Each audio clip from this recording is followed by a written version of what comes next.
മുനമ്പത്തെ പാവപ്പെട്ട സാധാരണക്കാരായ ജനങ്ങളുടെ അവകാശങ്ങൾക്ക് വേണ്ടി അവർ നടത്തുന്ന പോരാട്ടത്തിൽ കോൺഗ്രസ് എന്നും ഉണ്ടാകും എന്ന് ഞങ്ങളൊരു വാക്ക് നൽകി.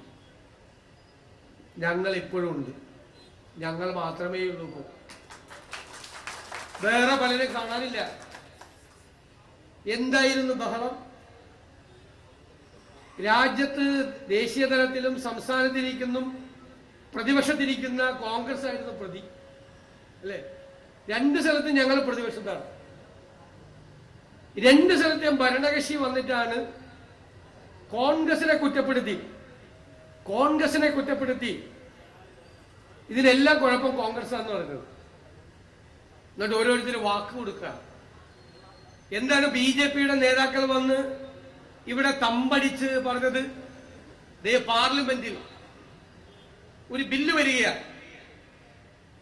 ആ ബില്ല് ബി.ജെ.പി ഗവൺമെന്റ് കൊണ്ടുവരിക, ആ ബില്ല് പാസ്സാവും. പാസ്സായാൽ ഇന്ത്യൻ പ്രസിഡന്റ് അതിൻ്റെ അകത്ത് ഒപ്പുവെച്ചാൽ അത് നിയമമായി, ആക്റ്റായി. അതിൻ്റെ ഒരു കോപ്പി വാങ്ങിച്ച് നിങ്ങൾ എറണാകുളം ജില്ലാ കളക്ടറെ കൊണ്ടുപോയി ഒന്ന് കണ്ടാൽ അപ്പൊ തന്നെ കരമടയ്ക്കാൻ എഴുതി തരും ആര്? ജില്ലാ കളക്ടർ. എടോ, ഇത് പാസ്സായില്ലേ? ഈ ബില്ല് ആക്റ്റായില്ലേ? അതിന്റെ കോപ്പി മേടിച്ച് ആ ജില്ലാ കളക്ടറെ അടുത്ത് കൊണ്ടുപോയി കൊടുക്കാൻ ഒരു ബി.ജെ.പി നേതാവിനെയും കാണാനില്ലല്ലോ. ആ ബില്ലിന്റെ കോപ്പി, ആ ആക്ടിന്റെ കോപ്പി കളക്ടർക്ക് കൊടുത്താൽ കളക്ടർ അപ്പൊ തന്നെ ഈ പാവപ്പെട്ടവർക്ക് കരമടയ്ക്കാനുള്ളത് എഴുതി തരും എന്ന് പ്രസംഗിച്ചവരല്ലേ മുനമ്പത്തെ സമരസമിതിക്കാരുടെ മുമ്പിൽ വന്ന്? ഈ നിയമം പാസ്സായാൽ എല്ലാ പ്രശ്നവും തീർന്നു എന്നാണ് പറഞ്ഞത്. അതിനുള്ള മറുപടി ഞാൻ പറയണ്ട. അതിനുള്ള മറുപടി കേന്ദ്രമന്ത്രി കിരൺ റിജ്ജു തന്നെ വന്ന് എറണാകുളത്ത് പറഞ്ഞു. ഇതുകൊണ്ട് നിങ്ങൾക്കൊരു കാര്യമില്ല.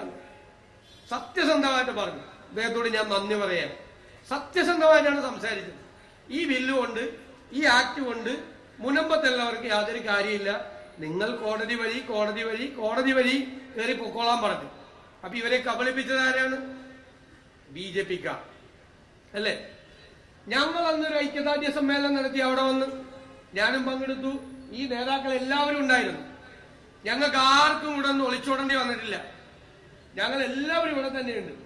ഡൊമിനിക് പ്രസേഷനുണ്ട്, സാദത്തുണ്ട്, വിനോദുണ്ട്, ഷിയാസ് ഉണ്ട്, അജയ് തറയിലുണ്ട്, ഹരിദാസ് വക്കീലുണ്ട്, ഇവരെല്ലാവരും ഉണ്ട്, ധനപാലുണ്ട്, എല്ലാവരും ഉണ്ട്, ദീപ്തിയുണ്ട്. എല്ലാവരും അന്ന് ഉണ്ടായിരുന്നവരാ. ആരും ഒളിച്ചോടി പോയിട്ടില്ല. ഞങ്ങളന്ന് 3 കാര്യങ്ങൾ പറഞ്ഞു. 3 കാര്യം. ഒന്ന്, ആദ്യമായിട്ട് കേരളത്തിൽ ഈ ഭൂമി വഖഫ് ഭൂമി അല്ല എന്ന നിലപാടെടുത്തത് ഞങ്ങളാണ്. ഇപ്പോഴും ആ നിലപാടാണ്. അത് വഖഫ് ഭൂമി അല്ല. അതിന് നിയമപരമായ 5 കാര്യങ്ങൾ ഞങ്ങൾ പറഞ്ഞു. ഇത് വഖഫ് അല്ല. ഒന്ന്, ഈ ഭൂമി ഈ സേട്ടുവിന്റെ കയ്യിൽ കിട്ടുമ്പോൾ തന്നെ സേട്ടിന് ഇതിൽ പൂർണ്ണമായ അധികാരമില്ല. ഈ ഭൂമിയിൽ ഒരു ഭൂമിയിൽ പൂർണ്ണമായ ടൈറ്റിലുള്ള ഒരാൾക്ക് ആ ഭൂമി വഖഫ് ചെയ്യാൻ പറ്റുള്ളൂ. സേട്ടിന് അതില്ലായിരുന്നു. നമ്പർ 1.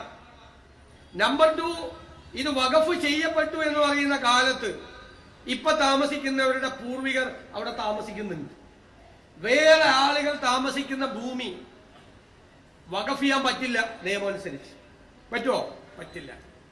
മൂന്നാമത്, ഇത് ഫറൂഖ് കോളേജ് മാനേജ്മെന്റ് ഇത് കൃത്യമായി വിദ്യാഭ്യാസ കാര്യങ്ങൾക്ക് ഉപയോഗിച്ചില്ലെങ്കിൽ അത് തിരിച്ചെടുക്കും എന്ന് ഇതിൽ നിബന്ധന വെച്ചിട്ടുണ്ട്.